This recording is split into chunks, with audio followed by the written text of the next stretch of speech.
Alright, so this is going to be my review of the Agent Carter premiere, 2-hour premiere. Like I said, I think this was meant, this was, as we all know, this was meant to be like an 8-part series, but then Marvel was like, I don't know, the ratings for Agents of S.H.I.E.L.D. ain't doing too good, and it's not coming back till March, and Daredevil's a while away, so let's make it a 7-part series, put the first 2 episodes together, and put the Ant-Man trailer with it.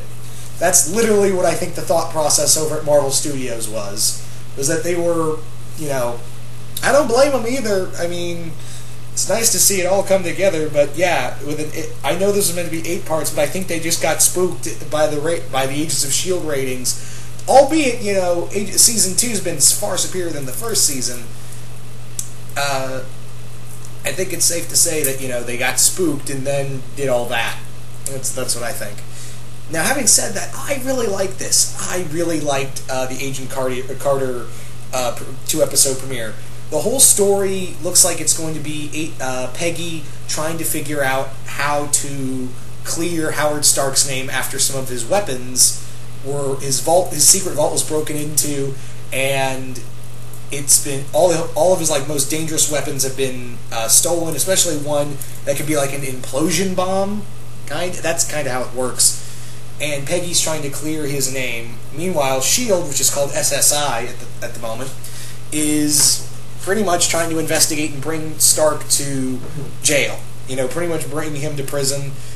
And that's the story we have right now. Also, I want to bring up that the villains we have for this are it's pretty cool. We got a mention of Roxxon Oil, which I was like, Roxxon. Haven't seen them in a while, Good on ya. We also have Leviathan.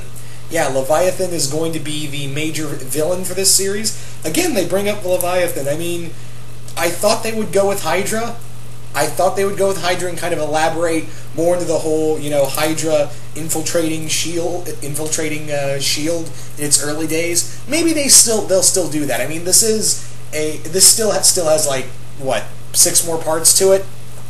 Yeah, so it still has 6 more parts to it. So you never know. For all we know, they could have some of the agents turn out to be 8 working for Hydra. That's a possibility. But yeah, Leviathan, and I'm surprised they're using Leviathan again, because I remember them using Leviathan in that Punisher Black Widow movie. I remember the Leviathan being the big villain in there as well. So it's interesting that they're using Leviathan again. For those who don't know, Leviathan is kind of like the Russian version of Hydra, only it's not with Hydra. It's like another enemy. It's like it was made from the Communist Party, and it became its own thing. It was first inducted and created in Jonathan Hickman's Secret Warriors, which again they're doing more Jonathan Hickman stuff, which again they use that revealing Skye is really Daisy, Quake from Secret Warriors, and this is the second time. So yeah, it looks like they're pulling a lot from. It looks like they're pulling a lot from Jonathan Hickman's Secret Warriors run. I would not be surprised if we saw more of it in the future. But I find it, interesting that we're going with Leviathan here, and hopefully this won't be the end of it. Like, maybe we'll see more of it in the future, like maybe have it, referenced here in Agent Carter, and then later on down the road in Agents of S.H.I.E.L.D. have it show up again. I think that would be a really cool idea. Now, let's talk about the Hayley Atwell as Peggy Carter. Once again, she's awesome. Just like in the Captain America movie, she's great, she's very bold, and what I like about her is that she's the independent woman, but it's not like, I don't need no man kind of thing that we all get kind of sick of. It's more like, I'm every friend I've ever had either dies or goes missing. I don't want to get close to people again, so I can buy that. And yeah, once again, she gives off such a stunning performance. I can't remember the actor's name, but the actor playing Edward Jarvis, he's awesome. He is just so awesome in here. It's like, he almost plays it off as if Alfred physically had to go into the Batmobile and work with Batman. It's like he literally had to go work work alongside Batman. That's what it feels like. Although I think Alfred would probably handle himself better than Jarvis did, because Jarvis is just like, I don't know what the hell I'm doing. He's literally like that most of the time, and when he thinks he's helping, he's kind of actually he's not an idiot. That's what I like. He's not an idiot. He's just not accustomed to doing this spy stuff, but he's trying. That's what I really like. They're not painting Jarvis as an idiot. They're not doing that in any way, shape, or form. What they're doing is like, hey, I don't know what the hell I'm doing, but I'm gonna help however I can. So I really do like that. Let me bring up the one thing that bothers me in this whole series, and hopefully they'll straighten this out later on. The male chauvinism. Dear Lord, is it over the top? I mean, I get it. It's the 40s. Women are still, men are still the greatest thing ever, and women can just belong in the kitchen. That was the time period that most women were seen like that. Excuse me. Most women were seen like that in most men's eyes, and I understand, Marvel, that you're trying to be like, oh, men are very chauvinistic in this time period. Women women need to keep their mouths shut and get papers and look pretty. That's all they're good for. But hear me out. You're overdoing it. You're really overdoing it here. Like, it's almost to the point where it's cartoony. And also, this is the woman who helped train Captain America. You'd think she'd get a little more fucking respect, now wouldn't she? She was apparently a top agent at MI6, so you'd think she would have a little more leeway in, what was to become of S.H.I.E.L.D. And these people she has to work for are straight up idiots. Oh my god, they are stupid as all hell. Like, seriously, I watch these guys do their work, and I'm thinking to myself, how the hell did you get into this? Did you just show up? Was that the requirement back then? Did you just have to show up and say, hey, I'm good with a gun?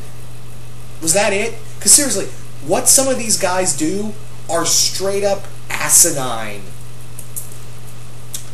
So, the male characters really one of them doesn't bother me. I cannot pronounce his name. I like him, and I guess he's supposed to be the surrogate love interest for Agent Carter down the road, because one of the things they talked about was, oh, we're going to explain how exactly, Carter, moved on from Steve, from Captain America. So it looks like he's the potential love interest. You guys know which character I'm talking about. But yeah. Other than that, I really did like this show. I really do, and I'm probably going to keep up with episode reviews consistently throughout this miniseries, because this is the only thing from Marvel we're getting for a while, guys. The rest of Agents of S.H.I.E.L.D. isn't coming back till March, and Daredevil doesn't start till summer. So this is the only Marvel thing we have for a while.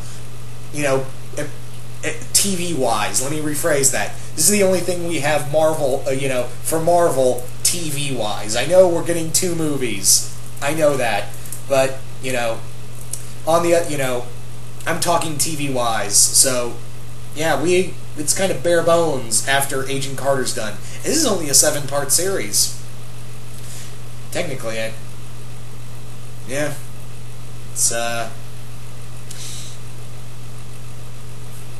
yeah, so this is the only thing we have Marvel TV-wise, and comic book, I think comic book TV-wise as well for a while.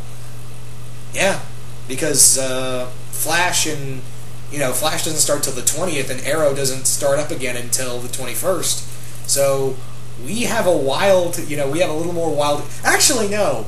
We do have Constantine. If I remember right, Constantine starts up again this week in a new time period. Yay! So, yay for that. But other than that, yeah, I really do like this. I think it's really cool to see some more 40s detective kind of stuff, I'm always into that. I'm always into like pre-war or post-war spy kind of stories. I really love I really did love the Iron Man Noir comic, and I've been meaning to pick up the Marvel Noir comics on a whole.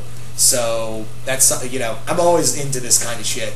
So I think this was a really cool way to start it off. Had some really cool detective work in here. Haley Atwell was so good once again as Peggy Carter. Excuse me. Dominique Cooper, who I forgot to mention. Dominique Cooper is so good as Howard Stark. You can almost see I'm starting to think, and this is to all the Legend of Korra fans as well. This is to all the Legend of Korra fans out there.